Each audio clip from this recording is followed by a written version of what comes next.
জুমার দিনের প্রথম সুন্নত হচ্ছে জুমার দিনের ফজরের নামাজটা জামাতে পড়া।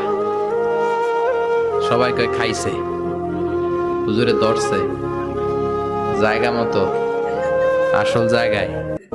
জুমার নামাজের প্রথম সুন্নত হচ্ছে ফজরের নামাজটা কি পড়া? জামাতে। আফদালুস সালাওয়াত ইনদাল্লাহি সালাতুল ফাজরি ফি ইয়াউমিল জুমআতি ফি জামাআহ।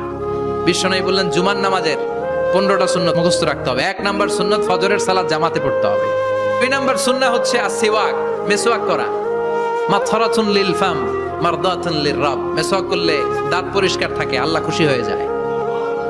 বিশ্বনবী বলেছেন যদি আমার উম্মতের জন্য কষ্ট না হতো প্রত্যেক নামাজের আগে মেসওয়াক করা আমি ফরজ করে দিতাম। মেসওয়াক ছিল বিশ্বনবীর জীবনের শেষ আমল। এই মেসওয়াক করে বিশ্বনবী শেষ নিঃশ্বাস ত্যাগ করেছেন। আপনার নবী, আমার নবী, ওনার জীবনের সর্বশেষ আমল ছিল কি? সুবহানাল্লাহ কইবেন না? বিশ্বনবী জাইতুনের ডাল দিয়ে মেসওয়াক করতেন। বিশ্বনবী বলতেন নি'মা সিওয়াকিয়া জাইতুন ফাইন্নাহু সিওয়াকি ওয়া সিওয়াকুল আম্বিয়া মিন ক্বাবলি। জাইতুনের ডালের মেসওয়াক কতই না ভালো, কারণ এটা দিয়ে আমিও মেসওয়াক করি, আমার আগে সব নবীরাই জাইতুনের ডাল দিয়ে মেসওয়াক করেছে। 3 নাম্বার হচ্ছে দুহুন, তেল মালিশ করবেন। বিশ্বনবী জাইতুনের তেল চুলে আর গায়ে দিতেন। বিশ্বনবী বলতেন ওয়াদাহিনু ফাইন্না ফিত তাদহিনে বারাকাত। তেল খাও, তেল দাও, তেল মালিশ করো, তেলের ভেতরে আল্লাহ বরকত ঢুকাইয়া দিছে। তেল দিবেন তো?